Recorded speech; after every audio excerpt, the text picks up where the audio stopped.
एक बार की बात है, राजा अकबर व बीरबल दरबार में बैठे कुछ अहम मामलों पर चर्चा कर रहे थे। तभी बीरबल ने अकबर से कहा, मुझे लगता है कि ज्यादातर पुरुष जोरू के गुलाम होते हैं और अपनी पत्नियों से डरकर रहते हैं। बीरबल की यह बात राजा को बिल्कुल भी पसंद न आई। उन्होंने इस बात का विरोध किया। इस पर बीरबल भी अपनी बात मनवाने पर अड़ गए। उन्होंने राजा से कहा कि वे अपनी बात को सिद्ध कर सकते हैं, मगर इसके लिए राजा को प्रजा के बीच एक आदेश जारी करवाना होगा। वह आदेश यह था कि जिस पुरुष के अपनी पत्नी से डरने की बात सामने आएगी, उसे दरबार में एक मुर्गी जमा करानी होगी। राजा बीरबल की इस बात पर तैयार हो गए।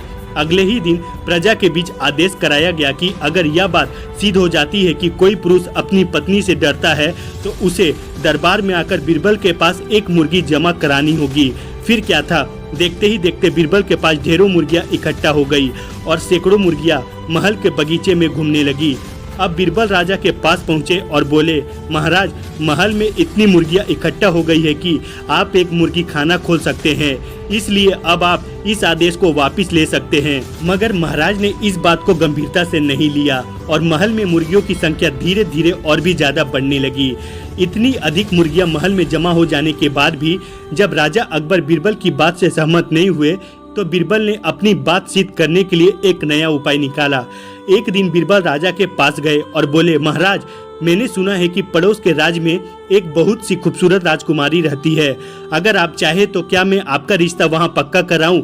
यह सुनते ही राजा चौंक उठे और बोले, बीरबल, तुम ये कैसी बात कर रहे हो? महल में पहले से ही 2 महारानियां मौजूद है। अगर उन्हें इस बात की भनक भी लगी तो मेरी खैर नहीं होगी। यह सुनकर बीरबल ने तपाक से जवाब दिया, चलिए महाराज, फिर तो आप भी मेरे पास 2 मुर्गियां जमा करा ही दीजिए। राजा बीरबल का ऐसा जवाब सुनकर शर्मा गए और उन्होंने अपना आदेश उसी वक्त वापस ले लिया। अकबर बीरबल की इस कहानी से हमें यह शिक्षा मिलती है कि बातों की चतुराई से हम किसी भी बात को मनवा सकते हैं। जरूरत है तो बस बीरबल की तरह चतुराई से अपना पक्ष रखने की। आशा करता हूँ दोस्तों ये छोटा सा स्टोरी आपको पसंद आया होगा। पसंद आया तो अपने दोस्तों के साथ शेयर कीजिएगा।